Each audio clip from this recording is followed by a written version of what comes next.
please welcome Tamr.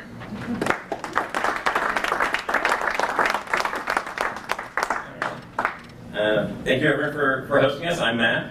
Nick. We are with a company called Tamr. We're data janitors. We clean up dirty data for our customers. So at our company, Tamr, one of our best salespeople is someone by the name of Chris.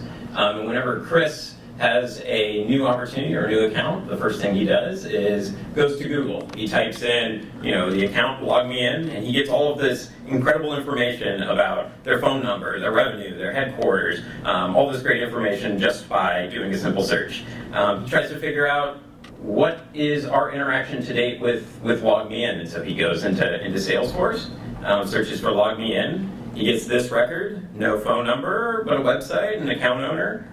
Sees another record, Log Me In Inc., which has a phone number, and a completely different account owner. Anyone who has used a CRM is probably very familiar with this problem.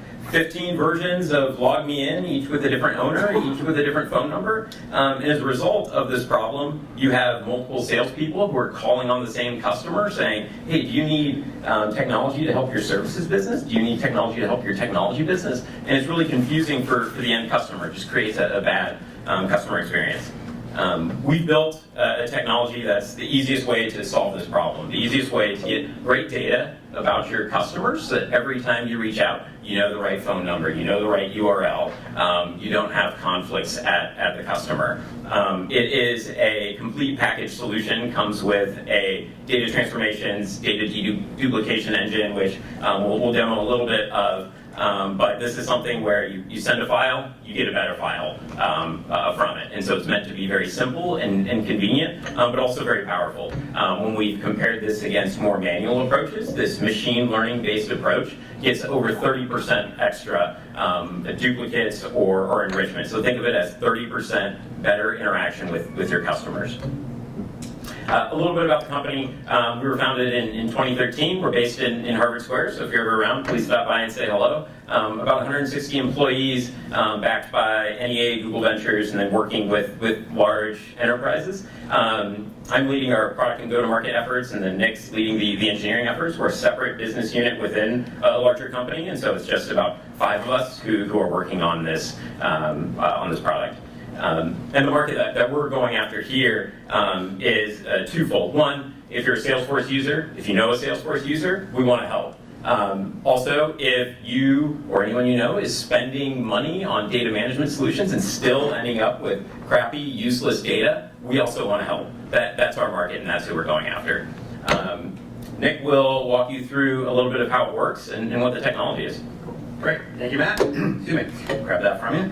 Cool. So as Matt mentioned, part of what we're trying to do is show kind of how easy it is. So as you'll see, we kind of took some screenshots before, right before we started the demo here. So this is from the live site. So notice there's not a lot of screens. That's kind of the idea. Is we want to show how simple it is. So, I think it's the old presentation that's in here. Oh, sorry. Oh, that's all right. Yeah, see how easy it is? The one we flipped over. You download, you had it downloaded. Nice. First year with me.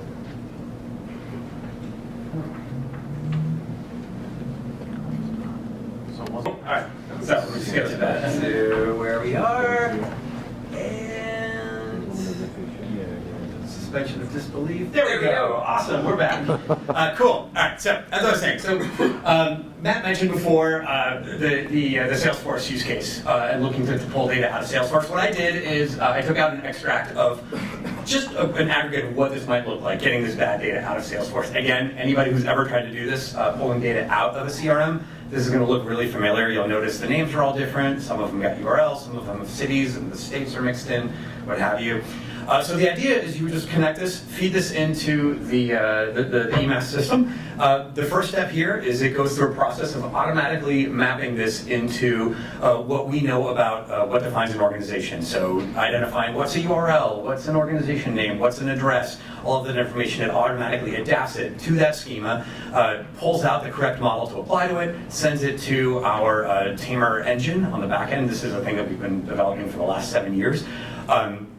You can override these rules and provide feedback to the system as well. So that gives you a little bit of control to tune it.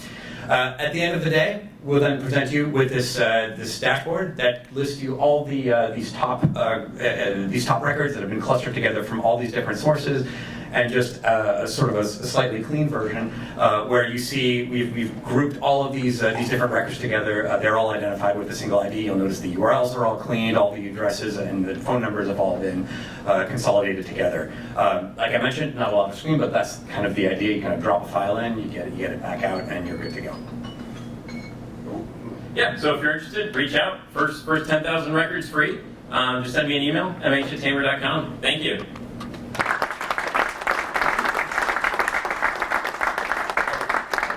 Question? Yeah. Do you get the data back into Salesforce to sort of clean up your Salesforce app as well? So right now we give you a CSV back. Coming soon, it'll just go directly into Salesforce, but for this first version, it's CSV out, CSV in. Does it have to be Salesforce? Because there's a lot of HubSpot and Office 365 has the around CRM and stuff as well. Like, does it work with all the other CRM platforms? So the question is, does it work with all CRM platforms, not just Salesforce? The CSVs can be from any CRM. The first connector or integration we're building is with Salesforce, but if you have a CSV from HubSpot, from Microsoft, ship it over and we'll clean it up for you. So if it works with any CRM, can it work with any sort of CSV with duplicate records and complete records? Is that the essence of the question? The question is, can this work with any system or CSV with duplicate records? Right now, it's just duplicates about organizations. The underlying technology is horizontal, so it would work with others, but we're starting with organizations, so we could do things like address validation, adding URLs, things that are specific to data about organizations. But if you have other data that's duplicate, we're still actively figuring out what are we going to build next after organizations. Is it people, parts, products, whatever it may be? So, let us know. So it's basically a CDP, right? Not quite, because we aren't kind of handling the analytic layer that a CDP would. There isn't like the run this test or this campaign. There's some components of it that are pretty similar to CDPs around the entity resolution. Data quality of the CDP. This data, yeah, we're laser focused on that So piece. the question is, do you also do doing enhancements and stuff? For example, when data is missing, you go out to find them, put it in, not the URL and stuff, but for the phone number, or email, or the missing data. Do you do an enhancement of data or just? Yeah. So the core engine does the deduplication, but we have a series of enrichment services, and so we'll be continuously adding to those. Some of the first ones are around addresses, phone numbers, URLs, but we're looking at things like cyber risk to add to it because we're in a good position for that. Part of this is we've built an initial platform to be able to tack onto these very easily.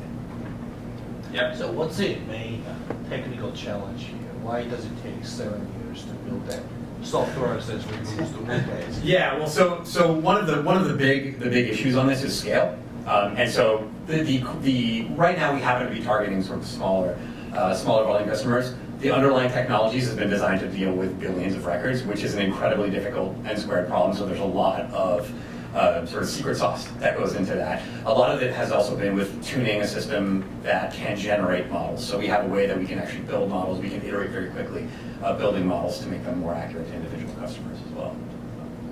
So can you connect the dots a little bit tighter to that? The first presenter kind of laid out all these different versions of ML and AI. Like, it's great that you say it's machine learning, but can you make that a little bit of a tighter bond? Like, where exactly, how is that working, or what's the technology that we would look for if we were backing up and trying to understand that first slide and how it touches this one? Sure. So behind the scenes, there is primarily there's a classification engine behind the classification record linkage engine behind the scenes, driving a lot of this. In addition to a classification engine to deal with the schema unification component as well. Yeah, and one of the things we didn't touch on because it's part of the demo is the feedback loop, and so feedback does get pushed back into a model, and so that changes how entities are matched together. So then that allows you to group things at the parent level, at the site level, et cetera. And and I will just add to that also, there's a lot of operational complexity that gets wrapped up into this as well around things like minting IDs, things like that. These are things that need to be persisted across iterations, and that's something that there's a lot of ML behind that as well.